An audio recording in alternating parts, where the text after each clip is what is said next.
Bard Rock Cafe is brought to you by SassyGamers.com and viewers like you. Links to Sassy Gamers, our Patreon, and our social media accounts can be found in the show notes. Previously on Bard Rock Cafe, after getting paid for a job well done, the party ventured back into the obelisk to find out where the second tablet of fate was. While inside the obelisk, Epi nearly died by reading a book of forbidden knowledge that showed him a possible future. Now Epi and Rook are off to sleep for the night while Brock and Armar go shopping. What could possibly go wrong? Find out today on Bard Rock Cafe.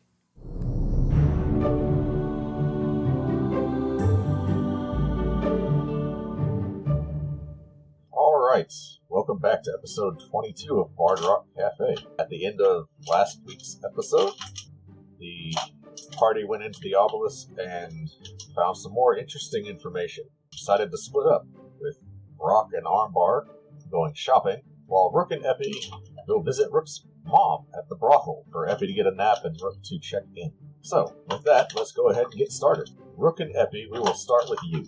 Alright. So I'm helping Epi to the brothel because Epi doesn't look so great. Thank you. Shouldn't be too far.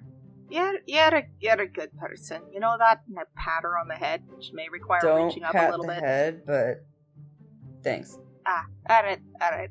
So, Rook and Epi, you make your way through the docks district, and you're definitely getting some looks because, Epi, you look really bad. Like, you look like you're at death's door, because you just were.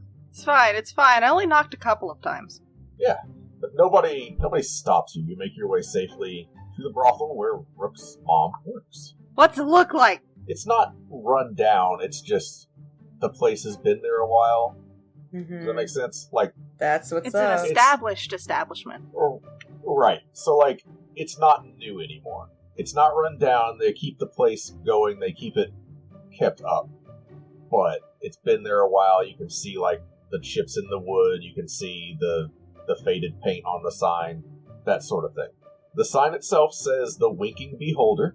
And as you make your way up to the front door, there is a massive half-orc that is standing watch at the entrance. Rook, you recognize this as Balgrug. He has been the doorman for about 7 years now. Okay. He sees you, and you see him, and he just kind of smiles and motions for you to head on inside. I stagger along behind her. Welcome. He raises an eyebrow as he sees Epi with his arm around you. Yeah, don't get any ideas, Balgrug. He dying. Well, not yet.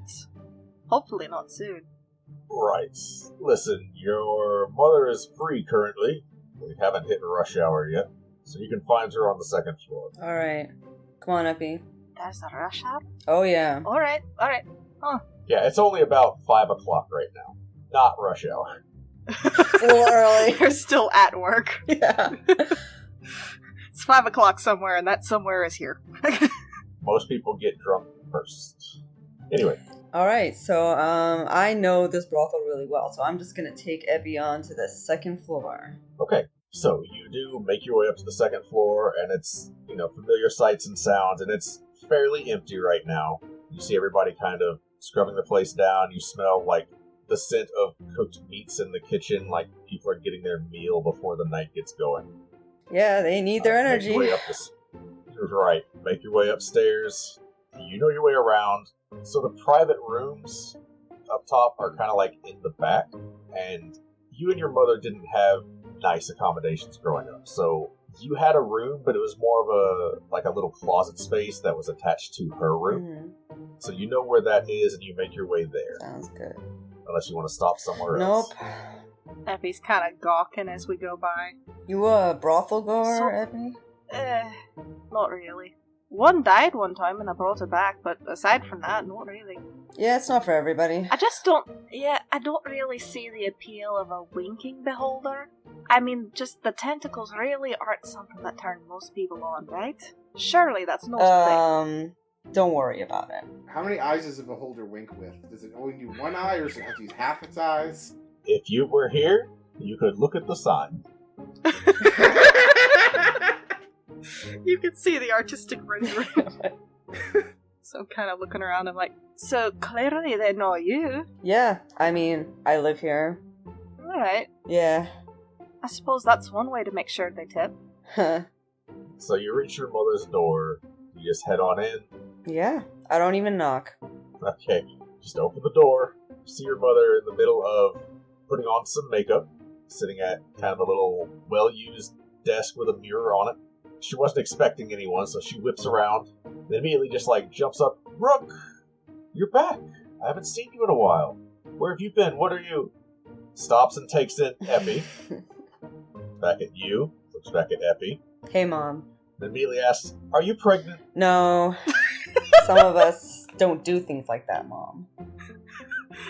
You know, Epi is fairly, you can tell he's blushing a little bit. He's like, Ma'am, I assure you, that's not why I look dead.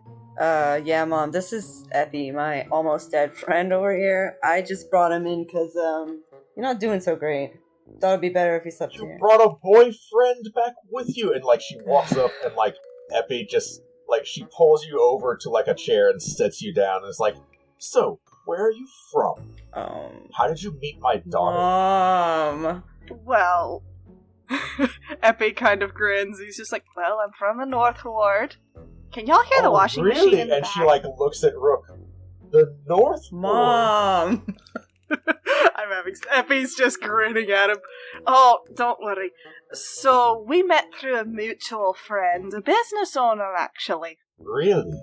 Do tell. Yes. How long have you been knowing my daughter? She doesn't know me, Mom. Oh my god. Epi's grin is just slowly getting wider. It's like, well, I assure you, sometimes it's more polite to let her choose. She's very shy. Oh my god. You too? So, listen, Epi, it's so nice to meet you. Most people don't look exhausted when they get here. And she, gives Rook the side eye. And Well, you would not believe it. She has such a strong arm sometimes. Really, saves a man in a pinch. Epi almost died from a book, Mom. So, Rook, you know your mother very well, and you know she is doing this specifically because she knows this is not your boyfriend. She knows your type. It's not scrawny tieflings. She says, "A book. Well, it wouldn't be the silliest thing I've heard. And you hear my daughter has a strong arm, you said. Like iron. Tight grip and all that?" Oh my god. Yes. Could debark a tree. Right. And at this point, you see... Rook is sweating. And you see Rook's mom break a little bit, and she just starts laughing. She's like, "Alright, that's enough. That is enough, I know Mom. my daughter well enough. Welcome back, dear. Why don't you tell me what's going on with your friend here?" Really, it was a book. I mean, it's kind of complicated, but I think Epi could use with some rest, maybe even a back rub or something if Epi's into that. I don't know, Epi, what are you into? No, Mom. Her hand is on your knee at this Oh my point. god. Mom. Epi's ears turn down just a little bit, and it's just I appreciate it. Honestly, just a bed, any bed, flat surface really. The floor will do nicely. Oh no, we can't have you sitting on the floor. Well, there's only 2 beds here. There's mine and there's Rook's. You're the one who's in Epi bad wants to shape, kind of the Epi. bed over You there. could take my bed. That's probably for the best. We might have visitors soon. Yeah. Ah, right. So, do you mind if me and Rook use... Pull up here for the night? No. Feel free. There's nothing to hide here. I'm sure. It's been a pleasure meeting you. So, my name's Epi. What's your name, Mrs. Rook's mother? Oh, you can call me Miriam, dear. It's a pleasure to meet you, Miriam. And you as well. And you do notice, Miriam is beautiful in her own way, right? She's had a hard life, but she's still got that elegance to her when she's not being an ornery mother. Epi's noticed. Epi's trying very hard not to notice. Rook, why don't you take your friend and show him where he can rest, and then come back and talk for a minute? Okay. Come on, Epi. Epi sort of follows. Yeah, so I, Looks back. I'm nice. I take out the warm blanket, Aw. throw it on Epi, and then walk out. Back to my mom. Epi just face plants into the bed. Thank you, Rook. I owe And, you one. It's kind of it's a narrow twin bed that's just kind of in the closet space. Like, it's a decent-sized closet, Mm-hmm. but it's been converted to a very cramped bedroom. Beats the floor.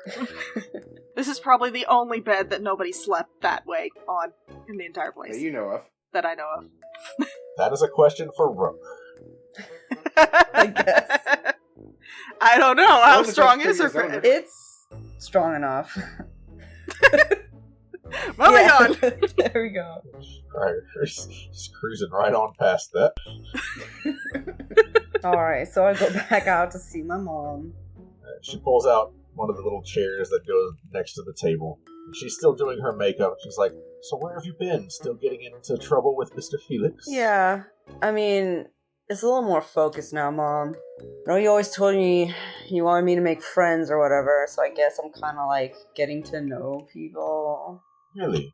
This is the first time you've brought anyone home. I know. And I understand, I do. This is not the most family-friendly place. But I'm happy to see you've got someone who's a friend. Yeah. What happened? What changed? Do you know, well, the Bard Rock's all smushed and everything. I was there when it hit. You were there? Yeah. I mean, I got out, but it was a thing. Are you Yeah. okay? Yeah, I'm fine. Okay. I'm fine, Mom. It was a big thing, and Felix wants to rebuild the Bard Rock, so I'm kind of helping this the owner and a couple other people to fix what happened. So are they friends or are they professional acquaintances? Ugh, I don't know.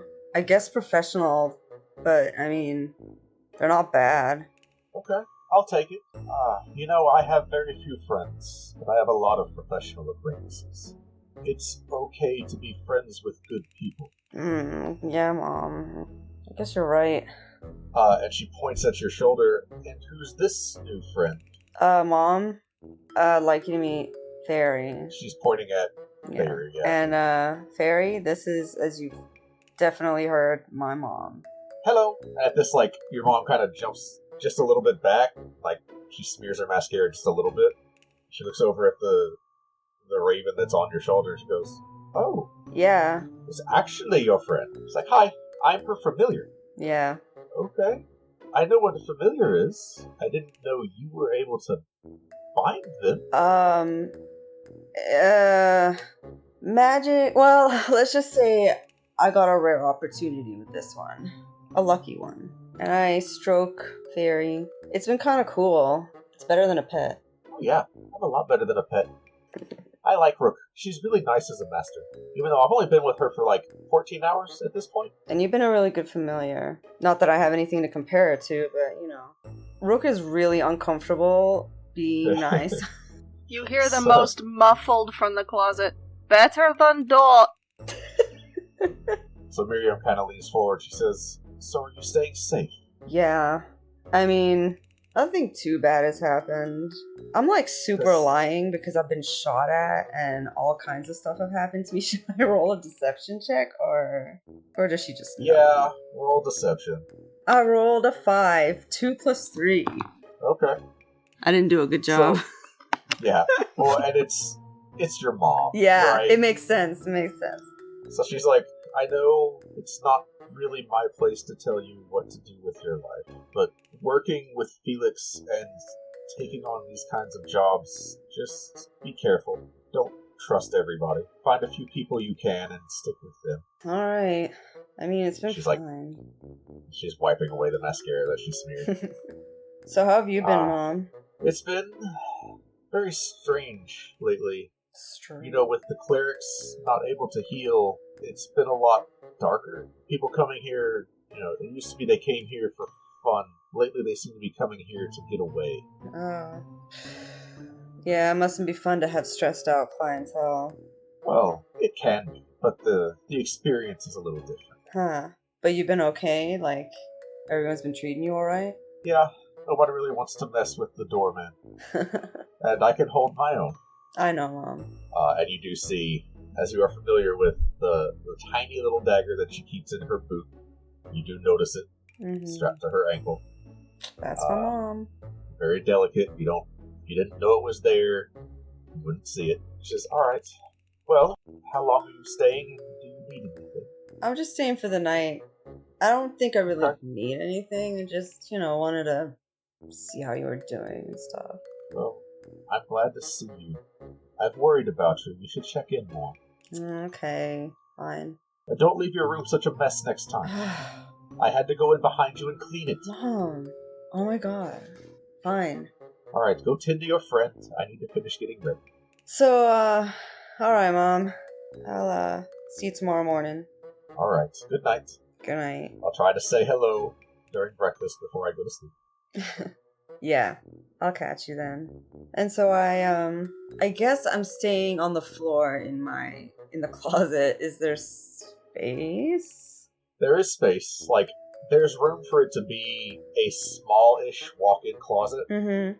So, like, it is a cramped bedroom, but it's still, you have room to do stuff. Cool. Right? So it's like a really, really tiny dorm room. Yeah. Or maybe like a loft area, it's... I gotcha. Yeah, so I'm gonna talk to Fairy a little bit before I go to sleep. Okay. So I'm gonna kind of like sit on the ground, like against the wall, and be like, "So Fairy, this is where I live. This is where I grew up." It seems nice. Your mom seems nice. Yeah, she's nice. She cares. That's more than I can say for a lot of other moms. It wasn't that bad growing up here. It was friendly, I guess. It's a little stifling. Yeah, your room's kind of small. Feels a little bit like a cage. Yeah. And, yeah. I don't know if I like it. Sorry, I know it's your room, but I don't think I like it. It's where I find myself outside a lot, so I'm not offended. I just kind of need a place to sleep. So what do you do? I've only known you for like less than a day. What do you do? What do I do? Epi is right there on the bed. Epi, are you writing in your book or are you asleep? At the moment, Epi has got, face planted into the pillow, but you can definitely see just a little eyes peeking out, like, Okay. Do I notice? This is the most Rook has ever talked. I don't know. It's not a very big room, so probably?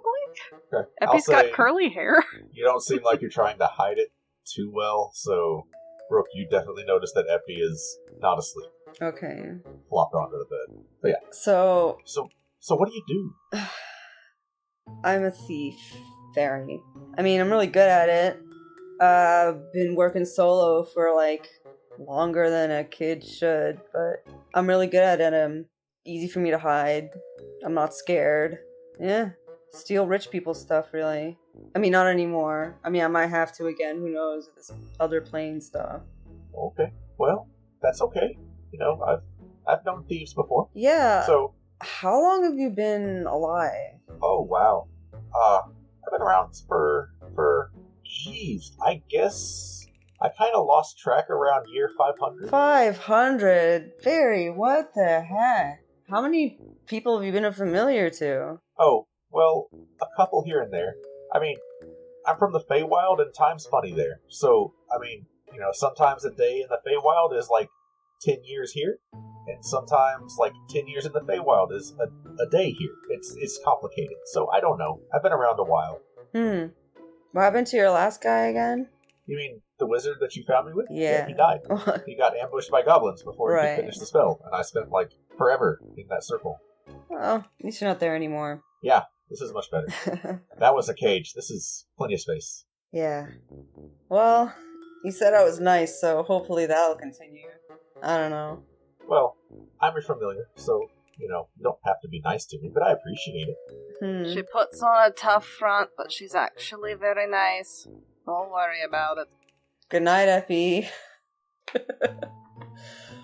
Look, I know the bed's not that big, but I feel bad making you sleep on the floor, and he scoots as far over as he can. Now, he's not big, but if it creates room.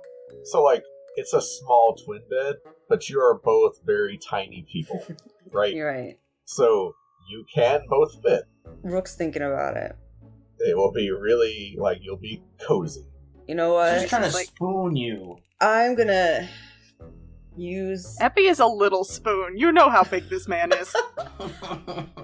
Rook is thinking and goes, we'll sleep head to feet. You know what I mean? And then she grabs like a bundle of random clothes, puts it at your feet, and sleeps with her head facing your feet. Good night, fairy. Epi just kind of... You know that I have sharp hooves down there, right? Don't put him in my face. Noted. Rook turns away from the hooves. So she's facing away from them. Yeah, just canonically, Epi has night terrors. That's, I don't completely know that, I guess, or I never figured that out, so... Okay, hang on. Evens or odds? Odds. Oh boy. So Fairy does find a perch to nestle down in for the night. Good night, fairy. What does Epi say in his sleep? Actually, no. Mm-hmm. Epi, as you sleep, you have really terrible nightmares. Oh boy. You keep flashing back to that moment when you read the book, and that creeping darkness. And on some level, it feels like the darkness is still touching you and reaching out for you in some way. Go ahead and roll me a Constitution saving throw. Yay! Okay, we're gonna roll the red dice. You know what? No, we're rolling big dice today. We're rolling big dice. That landed in the corner. That's a 7 plus 3 for a whopping 10. That is the DC. Oh, thank goodness. Despite your nightmares, you do manage to get a long rest. It is not your best sleep ever, but it is restful. Okay. Yeah, so you have nightmares all night, but you still manage to sleep through the night. Yeah, Rook, you hear an infernal Epi just muttering something to himself. Like in Infernal, is that what you said? Yeah. Okay. So, Rook, is there anything else you would like to do as Epi passes out? Nah. Okay. So, that's you two for the night. Brock and Armar. Don't forget your towel, the podcast that aims to play every RPG in existence with horror. How do we not? You are responsible for this. This was you. You've been keeping us here this entire time. So you could kill us off one by one? Is that what this is? None of this is real. The bug is here. Oh god. Comedy. And Winter has been up already milking the griffins. Winter, can you tell us a bit about the process of milking griffins? Well, I mean, it's much what you would expect, really. I don't really expect much, so please tell me. Well, certainly defies expectations. Yeah, please do tell. And insanity. The stakes are quite high then. Time is of utmost importance. Can't you see? Yeah, the clock block is. There can only be one. Steve! Cool. So clearly you can tell that no one knows what they're doing, but this is going to be interesting. So hold on tight to your seats and make sure you have your towels, because here we go. Find us wherever you get your podcasts. Brock and Armbar. So, I have a question. Brock would hopefully know this. We have a discount at the General's General Store. Yes. They sell armor there. Yes. So the General's General Goods Store generally has anything from the player's handbook at the listed price. You get 10% off. Alright, so Brock goes there to buy some studded leather armor. Okay, you're able to do so. The studded leather armor has stitched into the collar the logo for the General's General Goods Store, but you are able to purchase it. Seems like there's nothing wrong with it. It's quality armor. Awesome. And then I don't think I'd be able to get this there. Brock has an idea. He had an idea from the meat locker at the Goblin facility. He wants to have a wagon custom made. So, as you look around, you get the sense that that's not really something A custom wagon? No. They have, in the automotive section, there's wagons. Just like the generic kind. Some assembly required. It's like an IKEA store. Pretty much, yeah. For wagons. It's just a really giant cardboard box with, a little baggie with a screw and some hammer and nails and stuff. And lumber. But nothing custom made. Yeah, that's what Brock suspected, so... Brock's like, Armbar, I think we need to go talk to Astra to find out who made that wagon for him. Where are we gonna find him? I mean, we know where he lives. Or at least where he works. Let's go scout him out. What do you see there, minibar? Yeah, oh yeah! Alright, so we head towards where we know Astra to be.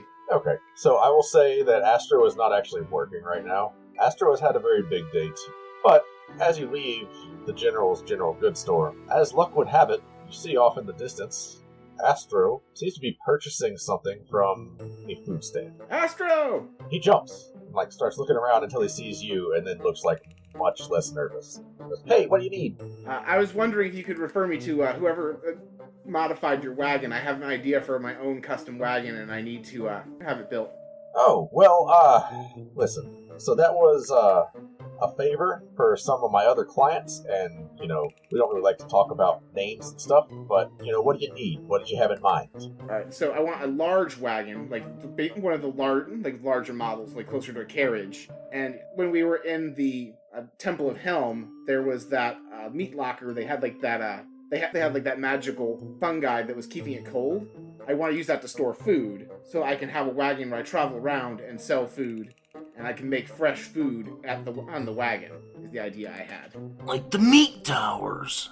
So Astro, he starts realizing what you're saying, and he's like, "That's a really good idea. It's like a food wagon." Yep, that's exactly what I was thinking of calling it, the food wagon. A food truck, if you will, for trucking along. You are an innovator and a genius and a gentleman. I'll tell you what, that sounds like such a good idea. I'll have somebody get in touch, alright? Perfect.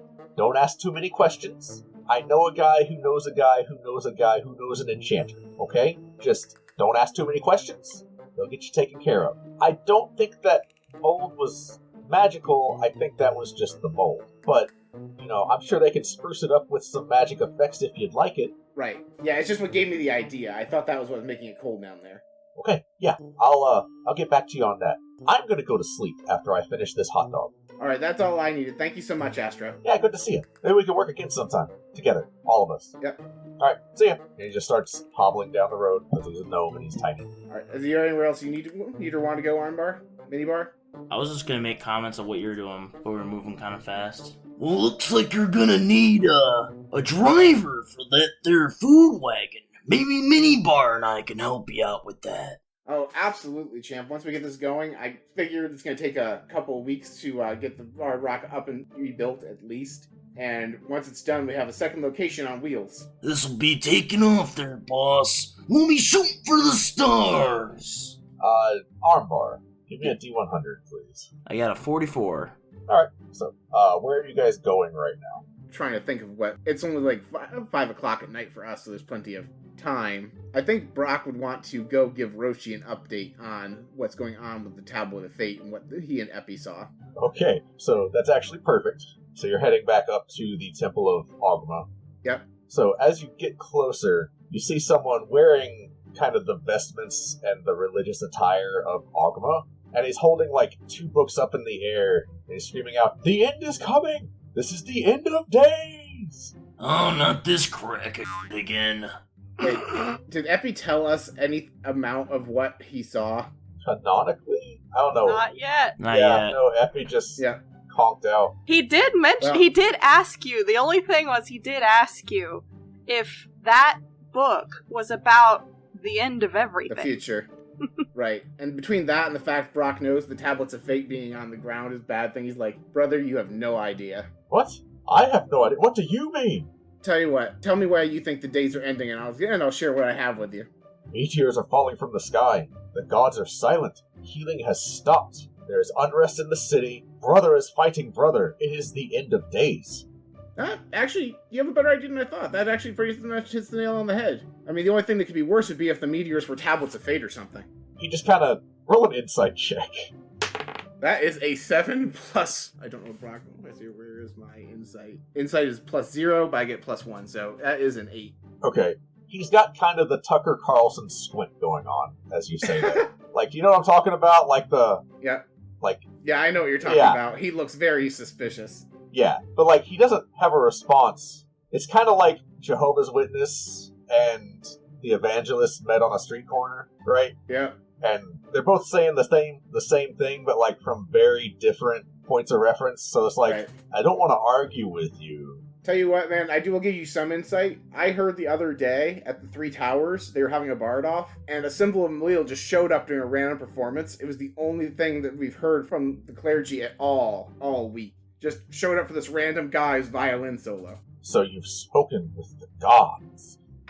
Brock did not say whose it was. Brock did not say it was his violence. Oh, okay. Gotcha. So where did this Brock happen? is messing with this guy. When did it happen? At the Three Towers about, and I don't know how long we were in prison at the Goblin thing, like 3 days ago. Yeah. It's like, this is phenomenal news. I must go there to preach. And he immediately just starts making his way to the Three Towers, to that corner, to start giving his doomsday message. So you'll have to account for that later. Brock just thinks to himself, Sarah, I am so sorry. Yeah, you and Sarah are going to have a heart-to-heart about sending doomsday evangelists to her street corner outside of her artist cafe. Anyway, so you make your way to the Temple of Agma. What do you do? I look for Roshi. Roshi, he is currently...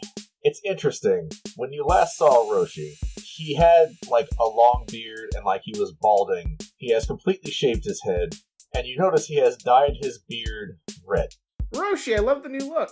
Oh, hello. How do you like it? I'm trying to go for more of a rock star vibe. I dig it. Awesome.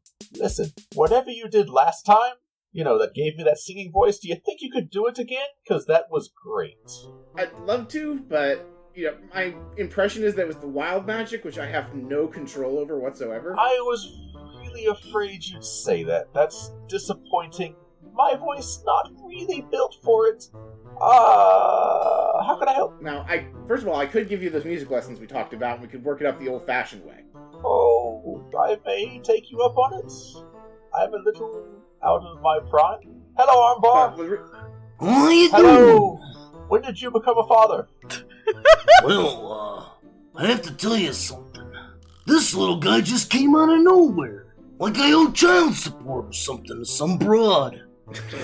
Was this also the wild magic? I would assume, I would hope so. Yeah, that's probably, we're never 100% sure, but the only thing is, Minibar here is still around, and the wild magic usually wears off. Besides me turning blue, it usually wears off, so... Right. Call him Minibar? He's a Minibar, alright. He looks just like me, spitting image. Even got the same ornery attitude, so watch yourself. He just looks kind of... He's impressed and a little afraid. Because, now this is getting out of hand, now there's two of them. That kind of thing. So, alright, well, you came here for a reason. What can I do to help? Alright, so, the last time that, you were at my cafe, we talked to you about when we went inside the Tablet of Fate. Yes.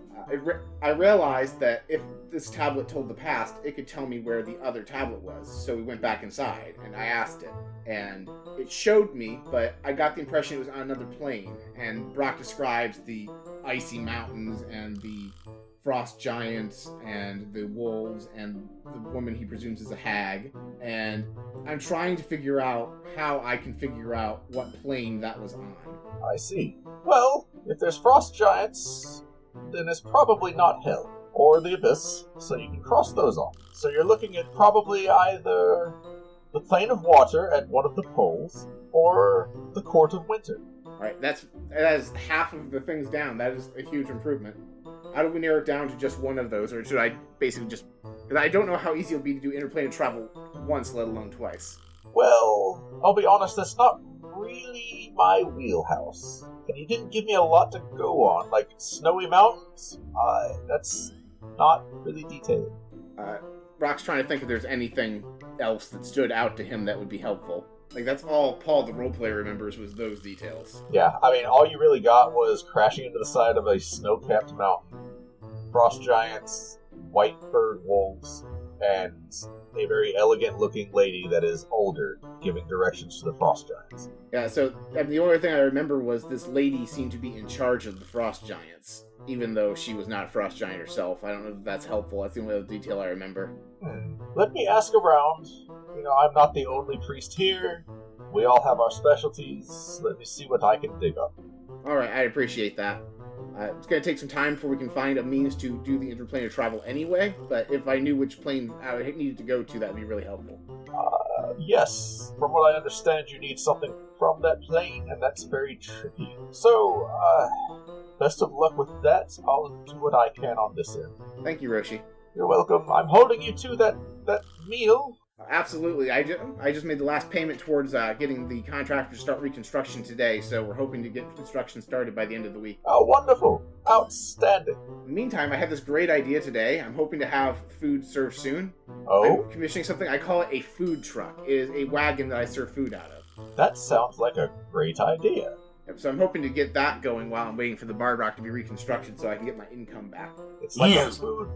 It's like a food stand, but you can take but it moves. Yes! Why hasn't anyone thought of this yet? You're a genius. Thank you. I wish more people would tell my father that. He just thinks I'm some sort of, goof around. Slacker. He called me a slacker when I was growing up. Who's your father? Birdsong of the Waterdeep songs. Oh. So you're... Yeah. I see. And he immediately, starts, straightening his robes up a little bit. He's like, I didn't realize I was in the presence of nobility. I would have conducted myself more appropriately. I am so sorry. It's fine. Between you and I'm a little disowned. Immediately just drops the act of, I see. My father didn't like my choice of college. Oh, I understand. Sometimes parents, they just don't want their kids to follow their dreams. You can say that again. I don't even know my parents. You don't know your parents? That's awful. Well, when you're sold into slavery as a child, you really don't have a choice in the matter, do you? Armar, he kind of looks you up and down and says, I can't think of many people in the world who could force you to do a damn thing. They don't anymore, that's for damn sure. Only my boss over here. The only one I looked up to. Force is a strong word. I'll tell you what. When I find out some more information, you and I are going to sit down, and I'm going to teach you the letter C. Oh, yeah! You gotta teach Minibar A and B, too. Oh, dear. I don't think I knew what I was signing up for. I may bring some help. Oh, it won't be that bad. If it helps, well, I don't know about actually Minibar. read fluently and Speak for yourself! So, you already see him, taking a mental tally of what books to bring. And kind of on cue, an unseen servant comes over with a book, and the title on the book, Brock, you can read it, says ABCs for Barbarians. I love it. Alright, it's good seeing you again. Armbar, try to rest up and, I don't know, eat your Wheaties or something before we get started. You got it, buckaroo, and you take care too. Alright. Good to see you. Bye-bye. Minibar kicks him in the shin before he runs off. Oh, Jesus. roll a strength check. Does Brock see Minibar? Oh, I hit the wrong button. I hit a strength save. Is that the same thing? It is not, but I will take the 2 that you rolled. Okay. So you kick him. You don't break his shin because he's a frail old man and it's Minibar. Instead, he just face plants. And he is not getting up. He's just on the ground groaning. Ow! Did he take any damage? He's probably. I'm not gonna. Brock casts healing word and apologizes. Okay. So he's and then, no longer. Brock wild magic. Yeah. Oh, shoot. Yup. Roll a D100. Let me make sure. That is a 42. All right. Life, universe, everything. Hit me. It's what you get for healing an old man. You and everything you own or carry on your person right now are size tiny. So, go down to size small. Rock.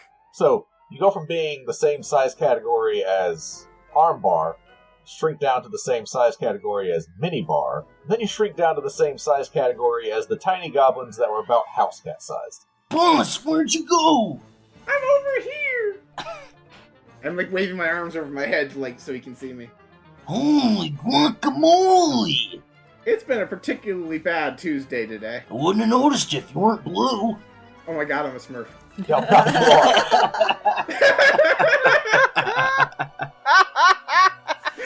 La la la la la la la la la. Oh no, Gargamel! I want to roll perception to make sure there aren't any cats nearby. So there is a cat that is resting on the central librarian's desk, where you go to get help when you're trying to find something. You get the sense that it is a familiar and not prone to the same instincts as a regular cat. Alright, Brock breathes a sigh of relief and then just, tries signaling Armbar to pick him up and put him on his shoulder. I pick him up and put him on my shoulder. Okay. Wonder how long this one's gonna last. So, Roshi has gotten to his feet, and he is still, limping a little bit, but, he's decided to make his way away. He does not want to get kicked in the shins again. Alright, see you, Roshi! So what are you guys doing? I think it's time to go to bed, Armbar. Let's go back to the castle ward. Yeah, I think you've had a hard enough day already, boss. Time to go to bed. Night-night. Okay. So you guys, without any issue, make your way back to the castle ward, to the Blackstaff's tower, where she is hosting you until the matter with the Bard Rock Cafe is resolved. Oh crap, Armbar, we have a small problem. My key's too small. Yeah, and you're too small. It is. Well, how do we get on here? Do I gotta bust down the door? Can we find a mage to cast Enlarge on me so I can return my key to return it to normal size? Why does everything gotta be so difficult with you? So, you do find a mage who is willing to cast Enlarge on you. That brings you up to size small. Your key is still too small. You drop 2 size categories. Man, I'm just gonna ask him to fix the key. Fixing me is a good idea. So, the mage, on seeing the problem, because the key is still, very clearly marked for this door, the mage says, hang on just a moment. They go and they get the master key and they unlock the door and let you in. So, thank you! Is that going to be a problem for a long time? I don't know. I don't know how much you guys have heard. I'm one of the people cursed with wild magic. Yep. It usually wears off, but I've been blue for about a week. I see. Would you be interested in doing some experiments? What kind of experiments? Oh, magical poking and prodding just to see if we can figure out how to fix you. How extensive poking and prodding are we talking about? Oh, Am I gonna be a lab rat, or...? Totally harmless, no risk at all, I promise. Can I roll insight on that? Yes, you can. That is a 15 plus 1, 16. This is a mage who is in the face of something really curious and unique. He is absolutely not to be trusted. I think I'm fine, thank you. Well, if you change your mind, just find me at the front desk. Here's a gold coin for your trouble. Thank you. I will put this to good use. Takes it and pockets it. So listen, if the key problem persists, just let me know, and we'll find a more permanent solution. Alright, hopefully it'll wear off overnight. It usually wears off after a few hours, except for the blue thing. If you know anybody who can cast Remove Curse or whatever to make me not blue, that'd be great. But in my experience, mostly clergy know that spell, and, that's a thing right now. I'll see what I can do. So, you turn in for the night. The tiny size does wear off, so you return back to your normal size. And then in the morning, that same mage is ready with an arcane version of the Remove Curse spell. Oh, right, I'm not blue anymore. Yes, they cast it on you, and you are now back to your normal shade. Alright, thank you so much. You're very welcome. It's on the house, courtesy of the Blackstaff. And with that, we are going to wrap this episode up, because it's getting late for us. So, we'll pick this up next time, how all these threads come together, what you guys do next. Thanks for listening, and we will see you guys next time. Bye-bye. Bye. Bye-bye. Bye. Okay, you listen to Bard Rock Cafe. Get on to sassygamers.com and listen to more episodes. And become a patron. I'll read your cards. Do it. Patreon.com/BardRockCafe. Till next time.